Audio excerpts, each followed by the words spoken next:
राधे राधे आप सभी को। अब चलिए अब हम सेक्शन 30 से रिलेटेड प्रीलिम्स के क्वेश्चन डिस्कस कर लेते हैं। Question number 1 is a confession by an accused can be used against co-accused under section 30 of Indian evidence act. A as hearsay evidence, B only as corroborative evidence, C as substantive evidence and D none of the above. तो बताइए क्या answer होगा जी इसका।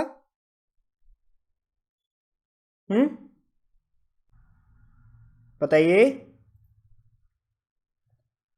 Very good, answer will be B, only as corroborative evidence. Very very important for PT. Second question is, under which condition a court may take into consideration the confession of one accused against himself and another person? तो आपके options है A, if they are tried jointly for the same offense, B, if they are tried jointly for different offenses, C, if they are tried for the same offense but not jointly, and D, if they are tried for different offenses and not jointly. तो answer will B A, if they are tried jointly for same offense. क्या पढ़ा था हमने कि उनका joint trial होना चाहिए और सेम ऑफेंस के लिए होना चाहिए। ओके, नेक्स्ट क्वेश्चन देखते हैं। The illustration that A and B are jointly tried for the murder of C. It is proved that A said B and I murdered C. Relates A, Section 30 of Indian Evidence Act, B, Section 24 of Indian Evidence Act, C, Section 25 or D, Section 27. तो answer will B A, Section 30 of Indian Evidence Act. कहां provide कर रखा है? Illustration. Section 30 का illustration इसी से deal करता है। Okay, next question is, under Evidence Act, a statement made by a co-accused at the time of commission of the offence is A, admissible under section 6, B, admissible under section 8, C, admissible under section 30 or D, not at all admissible. तो क्या answer होगा जी इसका? बताइए, चलिए इसको आप बताइए। जल्दबाजी मत करना प्लीज, टाइम लेकर क्वेश्चन को अच्छे से पढ़कर समझकर तब इसका आंसर करना, ठीक है। अब आगे चलते हैं।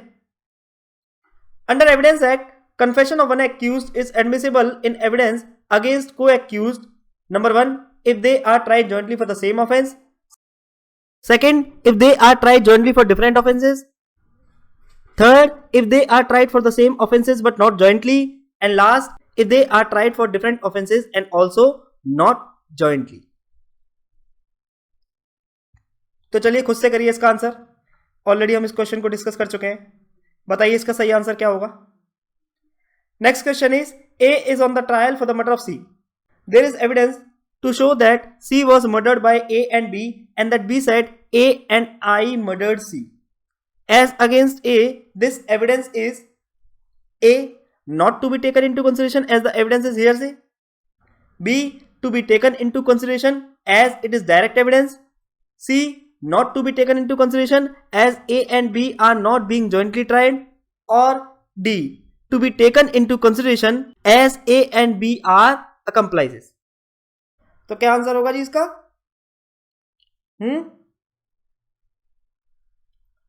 बताइए। Answer will B C, not to be taken into consideration as A and B are not being jointly tried. Okay, आगे चलते हैं।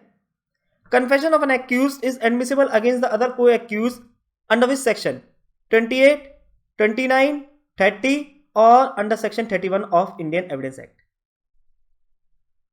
तो बताइए क्या आंसर होगा इसका? Answer will B C, under section 30 of Indian Evidence Act. Next question is, under section 30 of Indian Evidence Act, confession of one accused is admissible evidence against co-accused if they are tried jointly for the same offense, they are tried jointly for different offenses, they are tried separately for the same offenses, they are tried separately for the cognate offenses. तो आप देख रहे हैं किस तरीके से छोटे छोटे पॉइंट्स को कंफ्यूज करके प्रीलिम्स में पूछा जाता है. ठीक है, इसलिए मैं बार बार रिपीट करता हूं कि पीटी का मतलब यही होता है कि आपको एक एक वर्ड पे, एक एक वर्ड इन द सेंस कि जो मेजर वर्ड्स हैं उन सब पे कमांड होनी चाहिए, वो सब आपके टिप्स पे होने चाहिए, वो सब आपको रटे ही होने चाहिए. और ये चीजें केवल तभी होंगी जब आप इन बेरेक्ट्स को कम से कम 10-10 12 बार रिवाइज कर लोगे. ठीक है, एक ही दिन में बॉडी नहीं बनती है. इसी तरह एक ही दिन में आप एविडेंस एक्ट पर कमांड नहीं ला सकते. ठीक है, थोड़ा सा टाइम दीजिए, चीजों को समझिए, पढ़िए, कई बार इनको रिवाइज करिए, तब सारी चीजें आपके माइंड में एकदम सेट बैठ जाएंगी. ऑलराइट, तो क्या आंसर होगा इसका? चलिए बताइए, कमेंट करके बताइए इसका आंसर क्या होगा. इसका आंसर अब देखो, ये क्वेश्चन भी सेम ही है. ठीक है, अभी के लिए इसको स्किप कर रहे हैं, नेक्स्ट क्वेश्चन पे चलते हैं. What is the evidential value of the confession of a co-accused implicating himself as well as his other non-confessing co-accused? A. Such a confession is relevant against all the co-accused. B. It shall not be relevant against non-confessing co-accused. C. Such a confession amounts to proof of guilt of all the accused. Or D. If the confessing co-accused is acquitted of the main offense, his confession shall cease to be admissible.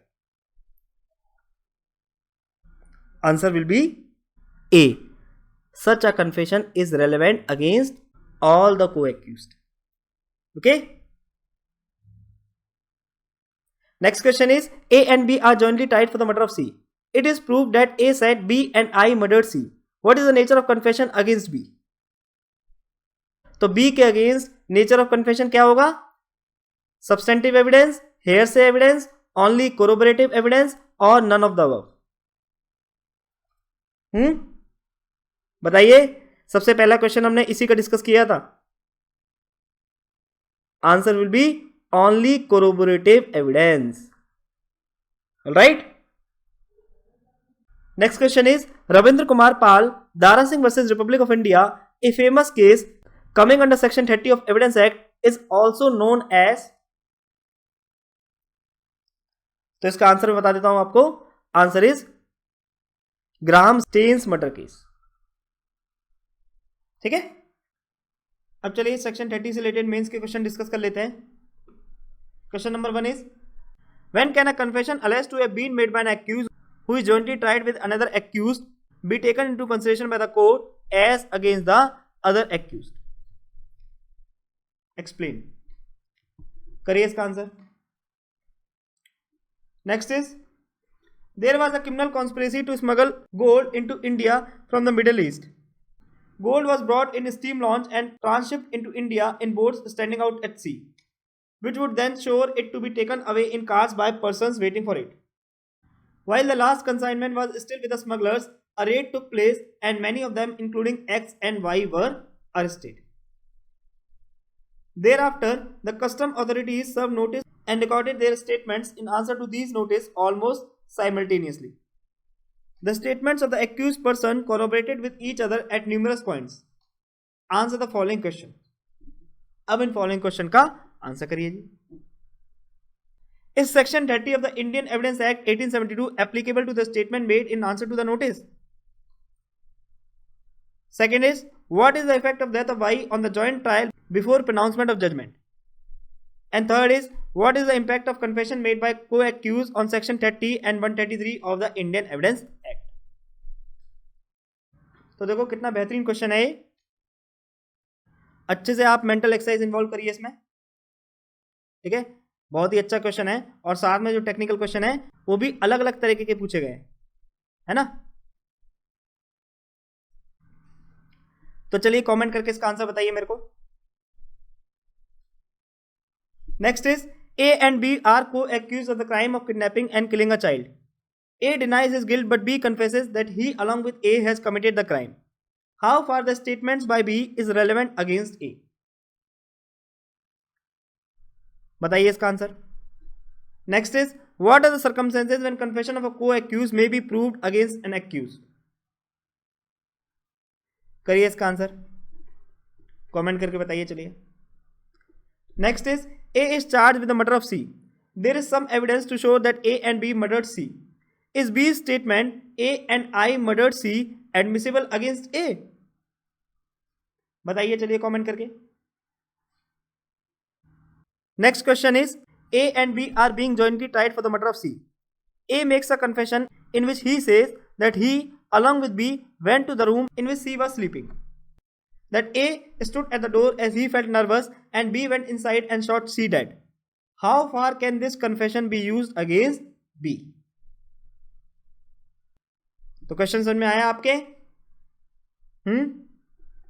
बहुत ही easy language है questions की, इसलिए मैं इनको यहां हिंदी में interpret नहीं कर रहा। तो चलिए आंसर करिए इसका कमेंट बॉक्स में। तो ये थे हमारे इस टॉपिक से रिलेटेड प्रीलिम्स और मेंस के क्वेश्चन। आपको इन क्वेश्चन को एक बार नहीं, 2 बार नहीं, कम से कम 3 बार रिवाइज करना है, जिससे सारे के सारे क्वेश्चन आंसर आपके माइंड में अच्छे से सेट हो जाएं। Thanks for watching the video. जय हिंद, जय भारत।